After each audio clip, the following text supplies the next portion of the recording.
I don't know where the governor is, so Earth to Walker, it's not working. Some people will paint that as a negative. I would point out that meeting our expectations is actually a good thing. As is usual in Wisconsin, the impact of no new revenue and state projections depends on who you ask. But the next step is clear. Legislative leaders must now wrestle with big budget decisions. We need to reprioritize existing revenue to do what the people of the state of Wisconsin have told us so clearly they want us to do. For Republicans, that's going to be using an accounting move to fix a $127 million cut to public schools. And it was universal among the 63 Republicans that we talked with that K-12 education funding should be our highest priority in this state budget. But on UW-Madison Day at the state capitol, the UW system remains in limbo. It faces a $300 million cut that Republican leaders seem more likely to mitigate with flexibilities for the system than an actual cut reduction. And for UW, we cannot give them the cuts without having flexibilities. So like Act 10, they'll have tools to use their money better. The governor has to run a presidential campaign on, I cut the UW system. I can't imagine they want to do that.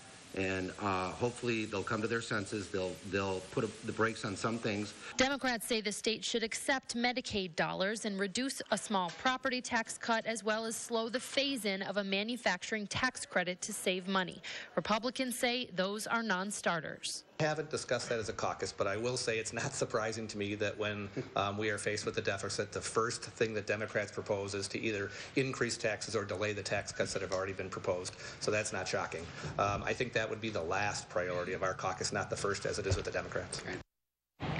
Now, Governor Walker, for his part, says these revenue estimates are what he expected, but that he says he's going to put more pressure on lawmakers to adopt that public authority model that he proposed.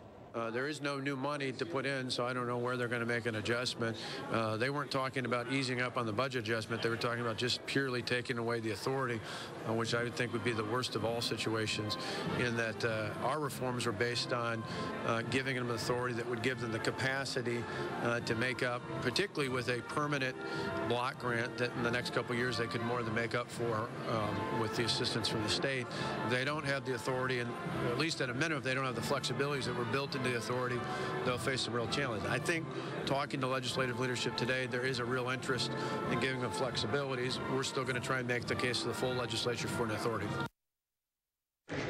Now, lawmakers did announce yesterday that that authority plan was dead, so it's unclear where it could go from here if the governor says he plans to still make the case for it. Now, GOP leaders also said today that they weren't on board with the governor's original plan that would borrow money to spend on roads, and said that they planned to offer likely an increase in vehicle registration fees to bring down that borrowing level. A lot of things still to be worked out here on the budget. All right, keep us posted. Thank you, Jessica. And in a surprise move, the Budget Committee passes a measure that gives Governor Walker's administration essentially control over Dane County water quality. Spring Green Republican Howard Markline put it forward, tucked into the state budget. Joint Finance adopted along party lines. The state's 71 other counties were left alone.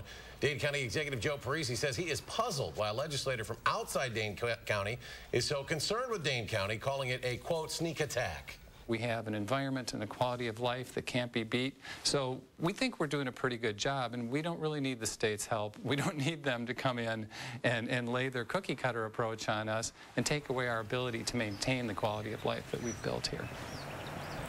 The amendment means the DNR would have 90 days to either approve or reject water quality management plans for future development. A year ago at this time, it was predicted the state would have a budget surplus right now, but that is no longer the case, and it has Republicans looking for answers and Democrats launching a scathing critique of them. Republican leaders tried to put a positive spin on the news, saying there are still ways to find additional money. We've got to use even a finer opportunity to cut out waste, to look for areas that we can cut back on, to reinvest in our priorities.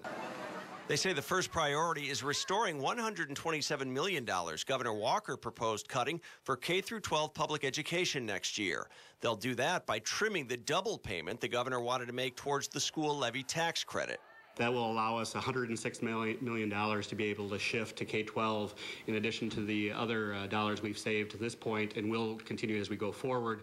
And while school choice funding will remain steady, Governor Walker's idea to expand the program by taking money away from the public school districts that lose those students appears dead. So those kids who are already in a choice school, they should not take a reduction, just like kids who are in a public school shouldn't have to take a reduction either. The $300 million cut to the UW system is up in the air, with no firm commitments from Republicans on how much could be restored. But Democrats have an idea for filling that hole. There's been massive corporate tax giveaways that are still phasing in right now that could be delayed and generate millions of dollars. We're talking $226 million that could be generated. It's clearly not working. The jobs are not being created, the revenue's not being generated, and that means it's not working here in Wisconsin. I think that would be the last priority of our caucus, not the first as it is with the Democrats.